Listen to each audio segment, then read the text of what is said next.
Hey guys. तो स्वागत है आप सबका एक नई वीडियो में। जिसमें हम पढ़ रहे थे लल्लन के लड्डू। उसका आज है chapter 2। So let's start. His ears still stuck out when we were in school. Niku's ears were an easy target for every teacher. In fact, they pulled his ears so much that Niku spread the story that his ear had got so big because they were pulled by aggressive teacher. But fluffy as they were, I always found his ears adorable. The rest of him was different though. He was a taller than when I had last seen him and had a bigger build. He wore a loose t-shirts and shorts that revealed lean legs. His calf muscles were taut and his knees looked slightly scuffed. Why was I thinking about his legs at all? I was glad that my own legs were hidden beneath my pants and kurta. I was aware of my two loose ponytail, random strands of hair ducking out. Taru Taneja, moti hai, he said in a sing-song voice, walking towards me. My smile turned into narrowed eyes. He pretended to clear his throat and began again.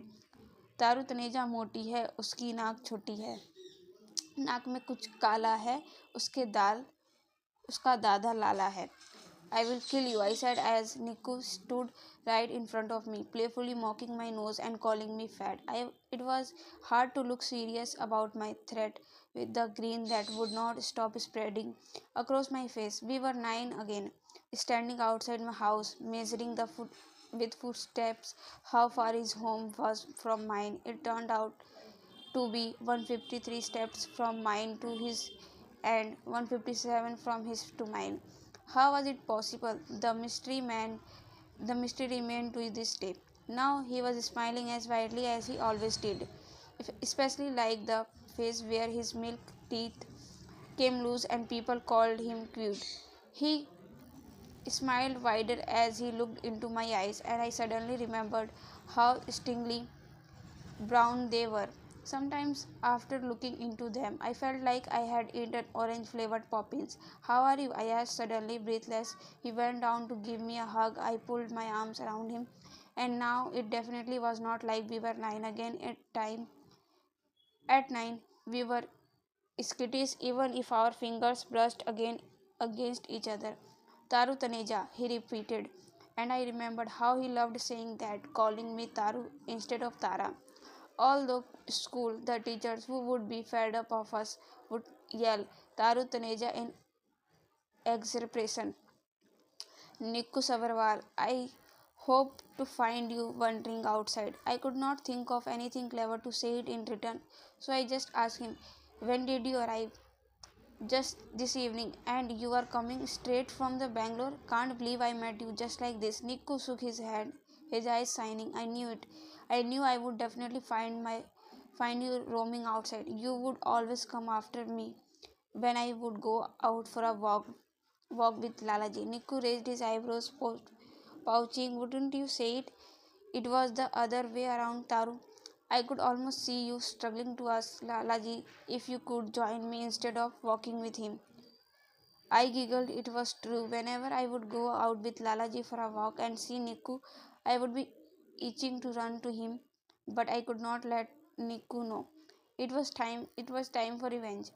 In a dramatic gesture, I clapped my hand over my mouth. He stopped in his tracks and asked me what had happened.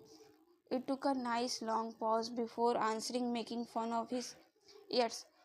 दूध में पानी घोल रहा है, सारा सिक्का बोल रहा है, निक्कू बड़ा बेईमान है, उसका हाथी जैसा कान है. Nico burst out laughing and I felt happiness bubbling up inside me. He asked me if I was still good at math, and I asked him if he was still that bad. We sat together on a bench and I told him all about how ultimate mathematics tuition center had grown from three girls sitting in the drawing room of my house to tuition center where a new batch began every July. His eyes twinkled as he listened to me. The twinkle used to be my favorite thing. When the crickets grew louder, we knew it. It was time to say goodbye. What are we doing tomorrow, though? Niku asked, grinning. I looked at him in surprise.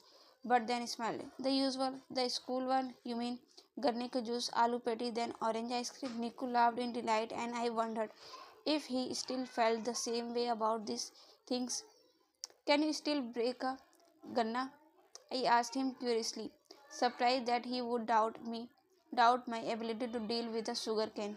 Of course I can. I will show you tomorrow. Taru Taneja, you think just because you have been here longer you are the queen of Sikka? I leaned closer to him, and had he been a little shorter, we would have been face to face. But he bent his head, his arm around the bench. I remembered how he would bend his head like that each time he lost a badminton match. Nothing makes me the queen of Sieka, I said. I was born the queen. You seem to have forgotten to a lot, Niku Tiku. He suppressed a snigger. We will see about that. I woke up the next day thinking about Niku. How long would he stay? Memories of him flooded my mind. It was a while before I remembered the dinner table conversation and how Lalaji had retired to his room. I hurried towards the bathroom to get ready. When I went out, Mama was reading the newspaper on the divan, her, her morning tea done and dusted. Do you know Niku is back down? I asked her before I could stop myself. My mother looked up in astonishment. What? Seriously? You're Niku Tiku? Sabarwal sons. Yes, I was pleased to see the smile on her face. Oh, how he used to trouble me, that Nikku. My mother started off. You and Nikku both chucking Golgappa at people going past, teacher always calling and complaining from school. Pappu uncle always catching you up to the same some mischiefs and giving me an earful about it. Yet you never made me stop, I said, peeling a banana. Of course not. Stop children from being children. Thank God Niku was around to turn you into a smart kid. Otherwise you two would have ended up like Mohit and Rohit. This Taneja generation are like this. What are children without their mischiefs and a sparkle? Pappu uncle would always interfere and say things like, is this right for a girl of her age to run around with a boy? What will the neighbors say? I never cared though. I like Niku. I ate the banana slowly as my mother spoke. If I really were to take a walk down memory lane right now, I would not know where to begin. I was slightly nervous at the prospect of seeing him again, and I think my mother guessed as much. But she did not say anything and went back to her newspaper, asking me to invite him home later. My real concern right now was Lalaji, and if he was willing to talk to us. Our house was connected to Pappu uncle's, where Lalaji also lived, by one veranda where I had spent my summers and afternoon fighting Mohit and Rohit back when my father was still alive. My mother would tell me he had campaigned hard for the comfort of a separate home. One of the smartest things your father did, my mother would say. Pity it didn't happen with Lallan Sweets. When I went to Lallan's room, he was not here. I looked around, hoping to find a clue about his whereabouts, but his room was the same. The old divine in the corner, some books on the bookshelf behind, his rocking chair on the side, and a steel aluminium almirah. I noticed that the diary he kept by his bed was gone too, and the hookah behind his bed was unlit. I gave his room one last look and came out to see Mohit and Rohit stuffing their faces with aloo puri at the dining table. I nodded at them, asking if they knew where Lalaji was, but they just shook their heads.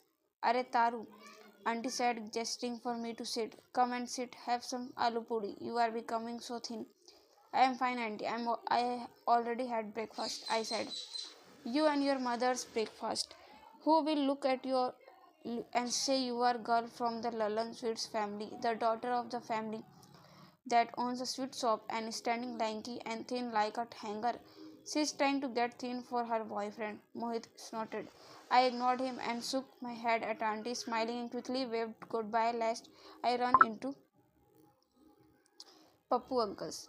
I did not bother saying bye to Mohit and Rohit, but I did glare at them. There was a time when we had been close, but years of rivalry and pretty competition had made us mildly hostile and suspicious of each other. I looked at my Natick parked outside and wondered if I should take it or to take it out or go back inside and wait for Niku to turn up and act cool about it. Before I could decide, I heard him walk up behind me. His face broke into a smile, but before the situation of an awkward greeting arose, I turned around. He was wearing jeans and white t-shirt. It looked as if he had just taken a bath because the t-shirt was slightly wet around his neck. So he said, "Are you ready to show me around? I bet I still know more than you about the city, even though I have barely been here for years. What do you even think of yourself, mister? You have got yourself a really sweet ride there, though," he said, eyeing my knitted Honda that was gleaming under the sun. I beamed proudly, "But are you sure you can handle it?" I started walking away in a huff, but he caught me by the wrist. "I'm kidding. Come on, Taru, you are already losing." I narrowed my eyes at him again and wordlessly started up the knitting. He sat behind me, still sniggering, and placed his hands on my waist slightly at first and asked, "Do you mind if I hold on tight? It's just that I am not sure if I can trust your driving."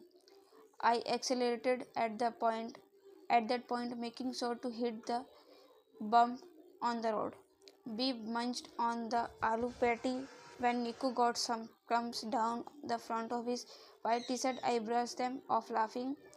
"I did it on purpose," he laughed, and I told him that I didn't believe him. Sadly, we could find the man selling ganne ka juice, although Niku did suggest that we head over to Nathu's farm and get a few out. To which I shook my head. I didn't know if Niku would actually be able to break the gannas. His long years in Bangalore might have made him forget the ways of Sikka. "And do you remember there used to be the place where we would play pittu?" I asked. "That one time when we were playing after school and threw the ball so hard at the stones straight at Mo's face, breaking one of his teeth?" "How your auntie ran after me that day," Niku said darkly, with the jhadu in her hands. "I was sure she would hit me with that broom."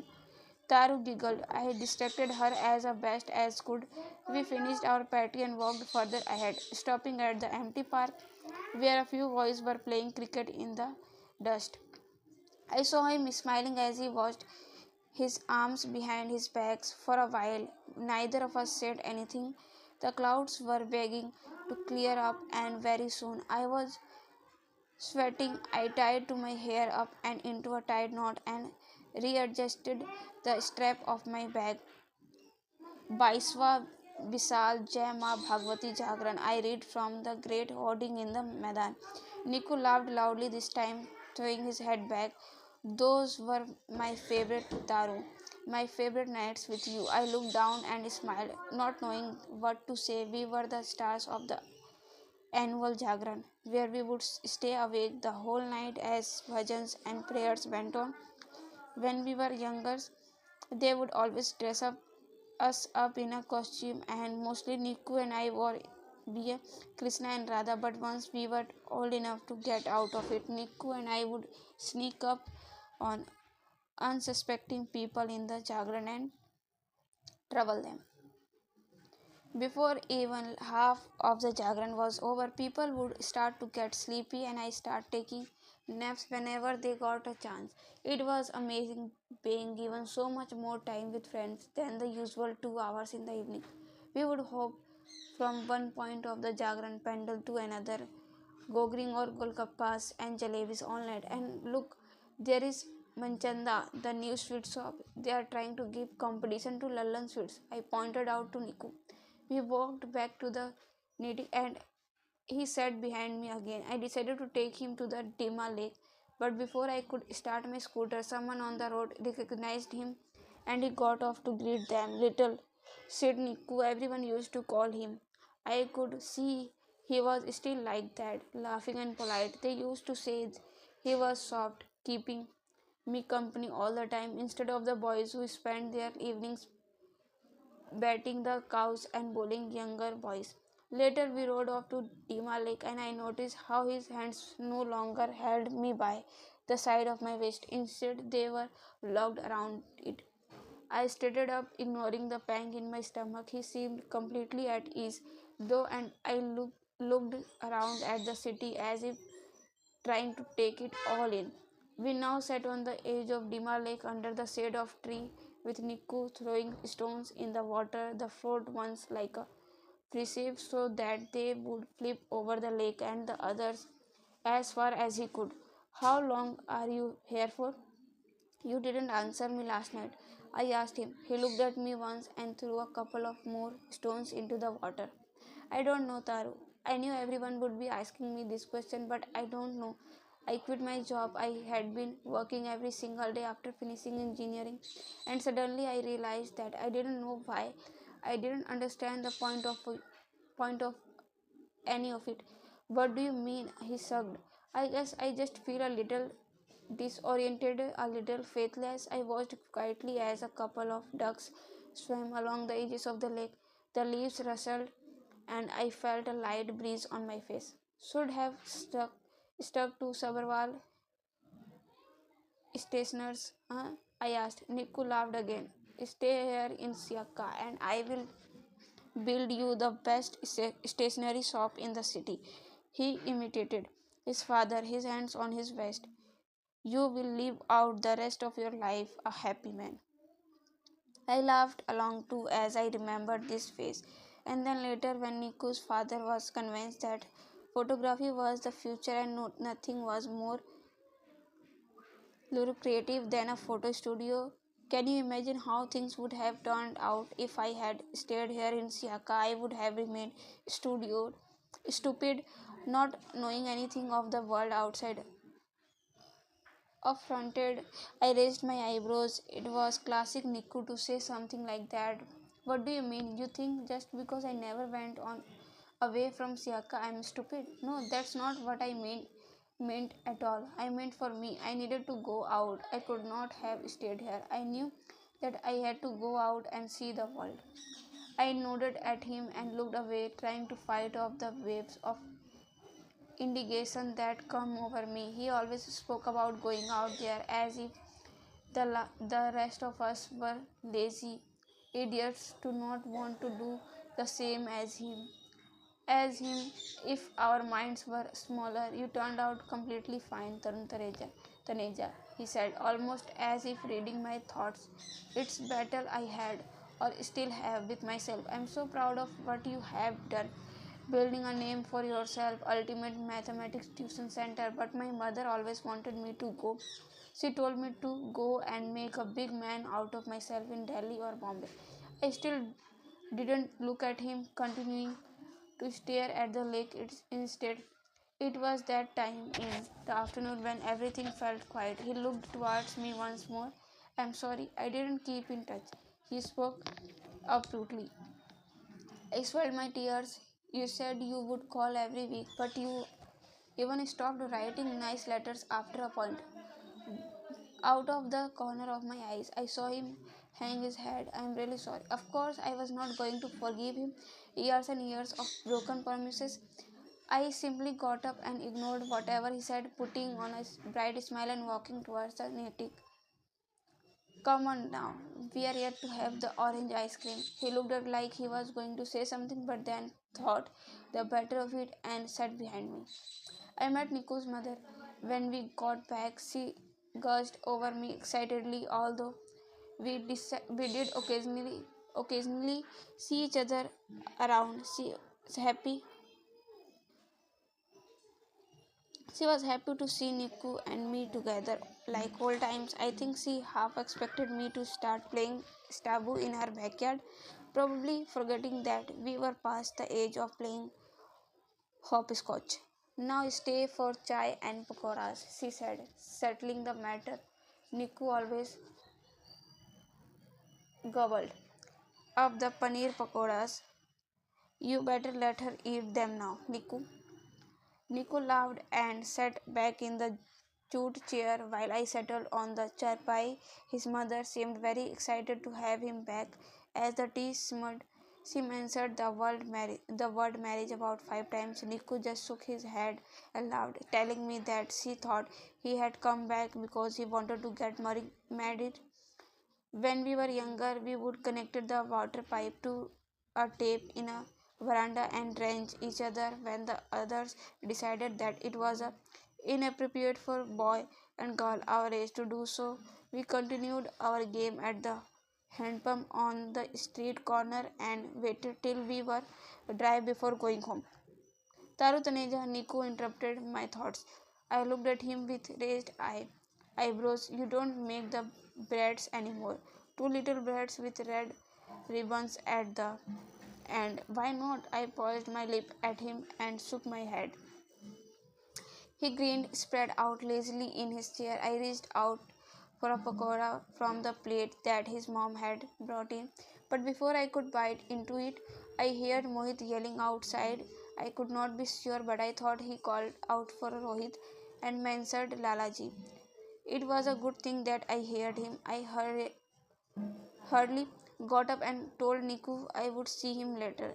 I went straight to Lalaji's room. He was sitting on the divan, his feet touching the floor, his hands by his side, gazing at the floor. Where were you, Lalaji? I asked immediately. I have been looking for you since last evening. He looked up, gave me a cryptic smile, and then went back to staring at the floor. I looked quizzically at Rohit, who had just entered the room. He shrugged. Lalaji, what happened? Lalaji. When he still did not respond, I shook him gently by the shoulder. He finally looked at me and said, I will talk when all my family is here. Rohit and I turned to each other, even more confused. We went around the house, telling the others that Lalaji wanted to talk. My mother immediately put on her dupatta almost as if she had been expecting something like this. Auntie looked puzzled. I asked Mohit about Pappu uncle and he said that he would be there in a couple of minutes. Lalaji, meanwhile, came outside and sat at the head of the table, crossing his arms and not looking at any of us. Auntie awkwardly asked if he wanted tea. When Lalaji did not answer, she stood herself by bringing water and putting some biscuits and namkeen on the table. Just as I was wondering how long all of us were supposed to remain silent, Pappu uncle arrived, placing his bag at the side of the table. What's going on? He asked. When all he got was silence as an answer, Auntie got up to give him a glass of water, also asking him if he wanted some tea. Papa uncle didn't reply. Instead, he looked around at each other, each one of us sitting right next to Lalaji. Auntie took her seat again. We all looked pointedly at Lalaji now, who cleared his throat. It was in 1947 when we undertook that perilous journey, the nightmares of which haunt us to this day. He began. I was surprised to see that he had a whole talk prepared. What was going on his mind? We had a thriving business in Lahore, doing very well in Anarkali Bazaar. Children, do you even know of Anarkali Bazaar? We nodded. Lalaji often spoke about his life on the other side of the border. Still, affronted that his family had to pack their bags and leave from what was always their home. How Anarkali Bazaar would come alive during the day, especially when it was festival time.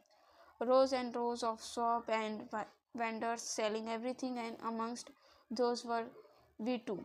My father worked very hard to buy one of those shops, and we finally managed to do so. We owned a small shop, and the future never looked better 2 years later. However, we had to leave it all. It was the most devastating moment of our lives. We made that journey in complete shock, not knowing what would happen, not knowing what would we do, camping at one place, then another. We finally reached Ludhiana and stayed there for some time until we were finally allotted this place in Siaka. It was not too bad, mind you, he continued. We got enough land for a house and a shop. It was quite enough, but a small shop in Anarkali Bazaar was still worth 10 shops in Siaka. This town was nothing. There were hardly a few families living here. Most of it is what farmland. What would I do selling our famous Lahori sweets here? It seemed like we had lost everything for some time. But with my father urging us on, asking us not to lose hope, we began again. We built it all up, brick by brick. Even this house, we made it on our own. Siaka too, become a thriving town. We got lucky there, and after few years, Lallan Sweets was running. I glanced at Pappu uncle. While he might have known more of this than us, we still don't know why Lalaji had decided to bring it up now. Some things helped us, of course, our magic ingredient being one, our location, the fact that people here were much more supportive, the local government not so corrupt. We did well, the pinch of salt, we always add our laddus, not everyone think of doing that, is always appreciated. Lallan sweets is the labor of love, of not one generation but two, an effort at trying to rebuild all that we had lost due to the cruelties of fate. I don't want to see it crumble again. Pappu uncle put his hands on the table and pushed his chair back. I see what this is about. About our talk yesterday, isn't it? You don't trust my sons to handle it, do you? But you want Taru to take it on, or perhaps her mother. Auntie looked at Pappu uncle in horror. We too were shocked at this sudden possible hostility. There was always some jealousy and rivalry between us, but it was always concealed beneath a veneer of friendliness. Nothing was spelled out in this manner. What about us then? Pappu uncle continued. My two sons, they will have sons and wives too, children they have to feed, families to take care. You want to give Lalan Sis to Taru, who has no credibility at all, who might run off with the next DJ she finds, dishonoring the family name. Pappuji. My mother stood up, indignant, indignated. Please mind what you are saying. I will not hear my child being spoken ill of like this. Pappu, enough, Lalaji said, putting his hand up. I am not finished yet, and you are not so wise yet to be able to interrupt your father. Pappu uncle went as red as it was possible to his bald head, looking like it would explode. The time has come to settle the matter, Lalaji went on. I went forward. I will not bear to see any injustice happening to my grandchildren, be it my grandsons or granddaughter. There might have been a time when girls were not considered important enough members of the family. But, Pappu, I am not Barbie, and I hope to God you are the same. No. And now I will tell you how it will work. Something that my own father did for me. Lalan sweets will not be inherited at all. No, not inherited. Pappu uncle asked blankly. It will not be inherited, it will be earned. Silence followed. Not because it was a shocking statement, but because it was incomprehensible in this scenario. How do you earn your inheritance? And what I asked, clearing my throat. Exactly. Will we have to do to earn it? Lalaji looked at me, a wide smile on his face. You will have to find out the magic ingredient, of course. So guys, यहाँ पे हमारा second chapter भी ख़त्म होता है। और आप बताते रहना कि आपको ये बुक कैसी लग रही है। मुझे तो अभी तक सही लग रही है, और ये अपने ही इंडियन ऑथर ने लिखा है। तो please comment and like our video and come again to watch my next video. Thanks for watching.